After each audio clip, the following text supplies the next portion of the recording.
বন্ধুরা তোমরা কেমন আছো?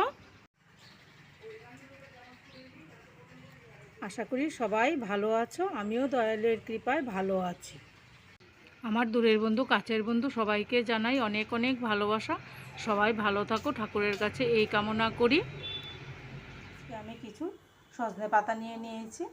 আমি সজনে পাতা দিয়ে কী রেসিপি তৈরি করি তোমরা দেখো। এখন আমি সজনে পাতাগুলি ভালোভাবে পরিষ্কার করে নেব।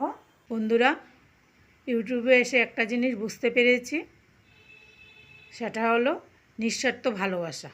দেখো, আমি তোমাদেরকে চিনি না, জানি না, তোমরা আমাকে চিনো না, জানো না, কিন্তু সবাইকে অন্তর থেকে ভালোবাসা দিচ্ছি। সেই ভালোবাসাটা নিঃস্বার্থ। কেউ যদি একদিন ভিডিও না দেয়, মনে মনে ভাবি কেন আজকে ভিডিও দিল না, ওর কি শরীর ভালো না, না কি সব কিছু। সেই জন্য বলছি যে ইউটিউবের ভালোবাসাটা হলো নিঃস্বার্থ ভালোবাসা। আমি আজকে সজনে পাতা দিয়ে কী রেসিপি তৈরি করি তোমরা দেখো। এখন আমি সজনে পাতাগুলি আগে পরিষ্কার করে নেব। আমি একটা কড়াই বসিয়ে দিয়েছি, এখন সজনে শাকগুলি দিয়ে দেব। সজনে শাকগুলি আমি একটু ভাপিয়ে নেব। একটা কাঁচা লঙ্কা দিয়ে দিলাম।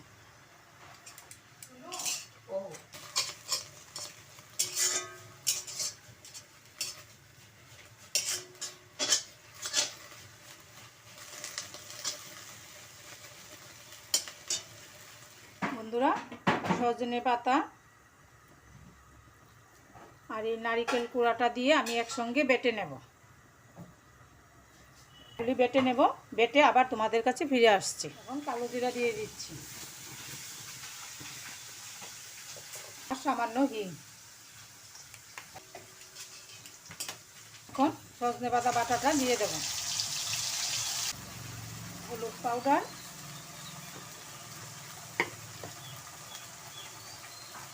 আর আন্দাজ মতো লবণ।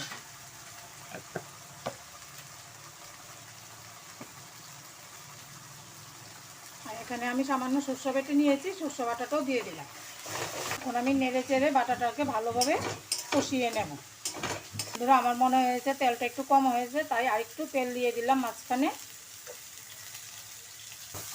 নেড়ে চেড়ে ভালোভাবে কষিয়ে নিলে সজনে পাতার বাটা তৈরি হয়ে যাবে গরম ভাতের সঙ্গে খাওয়ার জন্য। বন্ধুরা, আমার সজনে পাতার বাটা দেখতে এরকম হয়েছে। তোমরাও বাড়িতে বানাবে, খাবে, আমাকে কমেন্ট করে জানাবে তোমাদের পছন্দ হয়েছে কিনা আমার সজনে পাতার বাটা। সবাই ভালো থাকো, ঠাকুরের কাছে এই কামনা করি। জয় গুরু।